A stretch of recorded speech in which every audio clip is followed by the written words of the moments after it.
ஒரு மீன் பிடிக்கிற சின்ன பையன் என்ன பண்ணுறான், ஒரு மீனை பிடிச்சிட்டு வராங்க.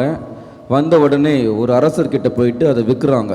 அரசரே, இந்த மாதிரி மீனை நீங்கள் பார்த்துருக்கவே மாட்டீங்க உலகத்தில்னு சொல்லிட்டு என்ன பண்ணிடுறாங்க, ஒரு 5000 ரூபாய்க்கு அதை விற்றுட்றாங்க.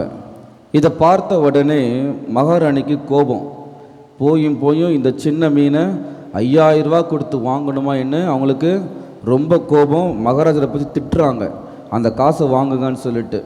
மகாராஜா சொல்கிறாங்க, அது எப்படிம்மா கொடுத்ததை எப்படி வாங்குறதுன்னு சொல்லிட்டு என்ன பண்ணிடுறாங்க, விட்டுடுறாங்க. ஆனால் அந்த மகாராணியால் ஜீர்ணவிக்க முடியவே இல்லை. அவங்களுக்கு அது மனசு உறுத்திக்கிட்டே இருக்குது. என்ன பண்ணுறாங்க, அந்த பையனை கூப்பிட்டு கேளுங்க, இந்த மீன் ஆண் மீனா பெண் மீனா? ஆண் மீன் சொன்னாங்கன்னா எனக்கு பெண் மீன் தான் வேணும்னு சொல்லுங்கள், பெண் மீன்னா எனக்கு ஆண் மீன் வேணும்னு சொல்லுங்கன்னு சொல்லிட்டு சொல்கிறாங்க. சரி, ராஜாவை என்ன பண்ணுறது, வேறு வழி இல்லை, பொண்டாட்டி சொன்னால் கேட்டு தானே ஆகணும். என்ன பண்ணுறாங்க, கூப்பிட்டு அந்த பையனை கூப்பிட்டு, தம்பி இது என்னப்பா, ஆண் மீனா பெண் மீனான்னு சொல்லிட்டு. உடனே அந்த சின்ன பையன் சொன்னான்னா, மகாராஜா இது ஆண் மீனும் இல்லை பெண் மீனும் இல்லை, இது ஒரு அதிசய மீன், அதனால தான் உங்ககிட்ட கொண்டு வந்தேன், இல்லைனா நான் வேறு யாருக்காவது விற்றுட்ருப்பேன். இது அதிசயமான மீன், உங்ககிட்ட மட்டும்தான் இருக்கணும் அப்படின்னு சொன்னானா. அதை கேட்ட உடனே ராஜாக்கு என்ன ஆகிடுச்சு, பையன் எவ்வளோ அழகாக சொல்கிறேன்னு சொல்லிட்டு என்ன பண்ணுறாரு, கூட ஒரு 5000 ரூபா கொடுத்தாராம். இதை பார்த்த உடனே மகாராணிக்கு இன்னும் வயிறு எரிய ஆரம்பிச்சிருச்சு. என்ன பண்ணுறதுன்னு தெரியல. உடனே என்ன நடக்குது, அந்த 5 ரூபா அந்த 5000 ரூபா காசு கொடுக்கும் பொழுது ஒரே ஒரு பொற்காசு மட்டும் கீழே விழுந்து ஓடிருச்சான். அதை ஓடி போய் அந்த பையன் தேடி கண்டுபிடிச்சி எடுத்துட்டானா.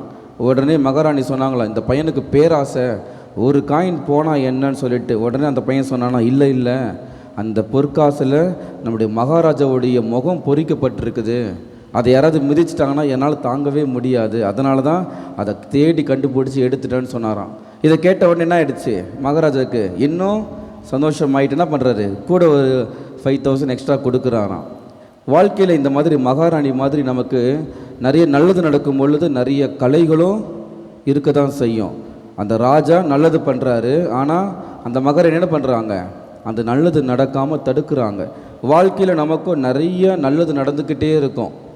வயல்வெளிகள் நம்ம என்ன பண்ணுவோம், பசுமையாக வளர்ந்துக்கிட்டே போயிட்டே இருப்போம். ஆனால் நம்ம கூடவே சில நேரங்களில் நிறைய கலைகள் வந்து நம்மளை டிஸ்டர்ப் பண்ணிக்கிட்டே இருக்கும், நம்மளை ஒழுங்காக வளரவே விடாது. ஆனால் அந்த கலைகளை நான் எப்படி பார்க்கிறேன் என்பது ரொம்ப ரொம்ப ரொம்ப முக்கியம். அந்த சின்ன பையன் அந்த மகாராணி கேட்ட கேள்விக்கு பயந்து ஓடி இருந்தானா அவனுக்கு எக்ஸ்ட்ரா காசு கிடச்சிருக்குமா, கிடச்சிருக்காது.